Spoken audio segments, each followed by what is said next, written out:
Es ist der letzte Tag von der Skulptur und wir sind natürlich alle sehr traurig, dass die Skulptur jetzt zu Ende geht. Und jetzt möchte ich gerne zum Abschluss noch mal kurz aus 3 Büchern lesen, und zwar aus einem Deutschen und nachher aus einem Französischen und dann aus einem Englischen. Und ja, und vielleicht auch noch etwas mitgeben in Bezug auf die vielen Stimmen, die hier gesprochen haben, die Texte gesprochen haben. Und dass ja eine Stimme auch ein Träger ist von Emotionen und von Standpunkten und von Gefühlen.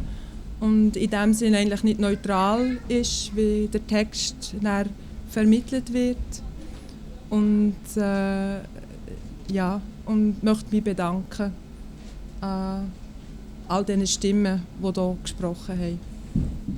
Ich lese jetzt im ersten Buch, das ist «Der Gehülfe», und zwar etwa 6 Minuten. Ab Seite 104 geht's los. Er zergrübelte sich lange darüber den Kopf, was man wohl jetzt noch tun könnte, um der Reklameuhr stramm auf die Beine zu helfen, über welchem geschäftlichen Nachdenken er endlich einschlief. Mitten in der Nacht erwachte er plötzlich. Er richtete sich in den Kissen auf. Ah, das war Sylvies Geschrei. Er stund auf, ging zur Türe, öffnete sie und horchte, und da hörte er die Töne einer widerwärtigen Szene. Es war Paulins Stimme, die jetzt rief: »Bist wieder zu faul gewesen, aufzustehen und dich aufs Töpfchen zu setzen, du wüstes Geschöpf.« Sylvie wimmerte und suchte sich mit abgebrochenen Worten zu rechtfertigen, was ihr aber nicht gelingen mochte. Denn zur Antwort auf ihre jämmerlichen Entgegungen gab ihr die Magd Hiebe, dass es klatschte wie nasse Wäsche. Josef kleidete sich an, ging die Treppe hinunter, ist das Schlafzimmer der Kleinen und machte Pauline milde Vorwürfe. Diese aber rief, er habe sich gar nicht einzumischen, sie wisse, was sie zu tun habe, und er solle nur machen, dass er fortkomme, worauf sie, die Sylvie, wie um zu zeigen, welche Autorität sie im Kinderzimmer habe, an den Haaren riss und ihr befahl, sich wieder ins Bett zu legen, und zwar zur Strafe in das Durchnässte. Der Gehülfe entfernte sich wieder, scheinbar demütig, das Regiment der Zuchtmeisterin anerkennend. Morgen oder übermorgen oder wenn es sei, dachte er, indem er sich von neuem schlafen legte, muss ich der Frau Tobler eine zweite Rede halten. Mag es lächerlich sein, es nimmt mich doch Wunder, ob sie ein Herz hat. Als Angestellter des Hauses Toblers bin ich verpflichtet, ein Wort für die Sylvie einzulegen, denn Sylvie ist auch ein Glied dieses Hauses, dessen Interessen ich zu vertreten habe. Am nächsten Sonntag eilte er per Bahn nach der Hauptstadt, nachdem er ein 5-Mark-Stück wie gewohnt im Empfang genommen hatte. Es war schönes, heißes Wetter und die Eisenbahnfahrt ging den blau leuchtenden See entlang. Schon beim Aussteigen aus dem Wagen kam ihm die früher so wohlbekannte Stadt ganz fremdartig vor. Wie doch ein verhältnismäßig nur kurze Abwesenheit einen Ort umgestalten und ganz anders färben konnte. Er hätte das nie für möglich gehalten. Es kam ihm als so klein vor. Am Quai, Länge des Seeufers, spazierten im grellen Mittagssonnenschein eine Menge Menschen. Was für ganz fremde Gesichter. Und so arm erschien Josef alle diese Menschen.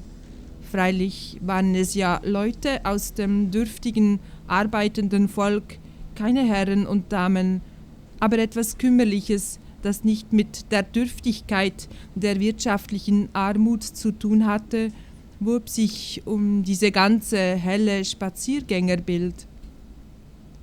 Es war nichts anderes als die Fremdheit, die Ungewohnheit, die ihm entgegenblendete.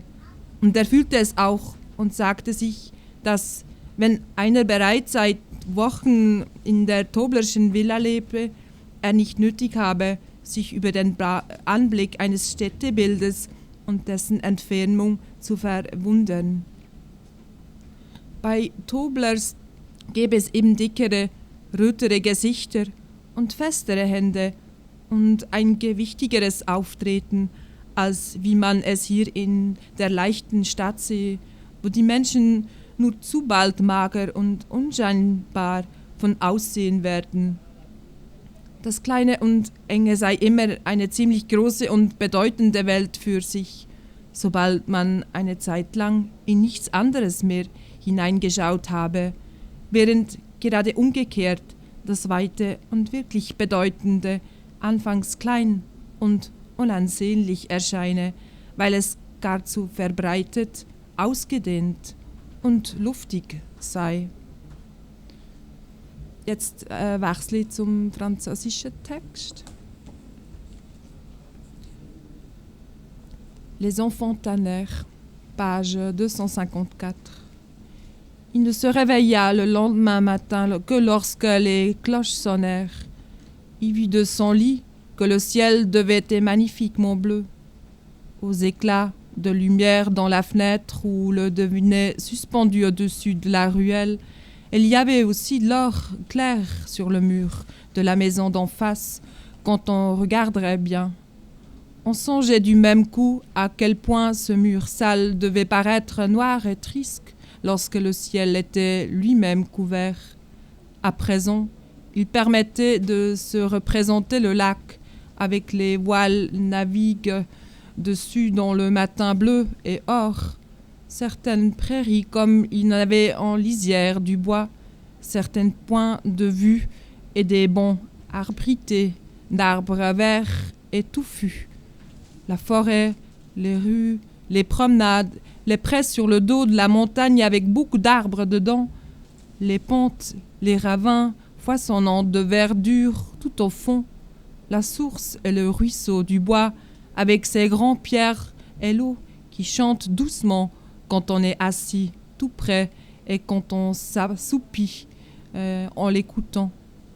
Tout cela, on pouvait le voir distinctement sur le mur qui regardait Simon, qu'avait beau n'être qu'un mur, qui ne reproduisait pas moins le tableau complet d'un dimanche heureux, simplement parce qu'un reflet de ciel bleu y respirait. Il est vrai qu'il y avait aussi dans l'air ce son de cloches familier, et rien de tel que les cloches pour éveiller des images. De son lit, qui n'y avait pas encore quitté Simon, prit la résolution de travailler davantage à partir d'aujourd'hui, d'étudier quelque chose, une langue étrangère par exemple, et d'une façon générale, d'avoir une vie plus réglée. Tout ce temps perdu déjà. Quelle joie! Pourtant, ce devrait être que d'étudier. Il avait un tel plaisir à se représenter vivement, intensément, ce que cela serait étudier et encore étudier, de ne plus sortir de l'étude. Il sentait une certaine maturité en lui, tant mieux. L'étude ne pourrait être que plus agréable si on l'abordait avec cette maturité déjà acquise. Oui, c'est cela qu'il voulait faire désormais, étudier, se donner des devoirs avec l'attrait supplémentaire d'être à la fois l'élève et le professeur. S'il prenait par exemple une langue étrangère, agréable à l'oreille, comme le français, j'apprendrais des mots et je les graverais dans ma mémoire. Mon imagination, qui a toujours été vive, me serait bien utile ici. Der Baum, l'arbre. Je verrais l'arbre de tout mon sentiment. Je penserais à Clara. Je la verrais dans une robe blanche avec de larges plis assise à l'ombre du grand parasol vert foncé que ferait un arbre.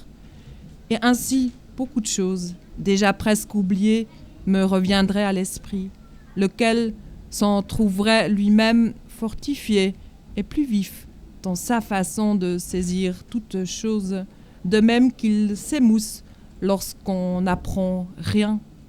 Et comme il est charmant, le moment des premiers pas, des débuts. Je vois une grande séduction dans tout cela, et je ne comprends pas mon arrogance pendant si longtemps, ma paresse. La paresse, oui, ce n'est rien d'autre que l'arrogance, la prétention d'en savoir plus, l'illusion de savoir mieux. Quand on sait combien peu on sait, on a peut-être encore une chance de s'en sortir. D'entendre le mot dans une langue étrangère me ferait penser plus intensément au mot allemand, me donnerait d'autres idées sur son sens. Ma propre langue aurait elle-même un son nouveau, plus riche, plein d'images, jusque-là inconnues. Le jardin, der Garten. Ici, je pensais aux inconnus. Ici, je pensais au jardin d'Edwig, à la campagne, un jardin que j'ai moi-même planté avec elle au printemps. Edwig, je me rappellerai tout en un éclair ce qu'elle a dit, ce qu'elle a fait, ce qu'elle a souffert, ce qu'elle a pensé pendant tous les jours que j'ai passés auprès d'elle. Il n'y a pas de raison que j'oublie si vite les gens et les choses, et ma sœur surtout.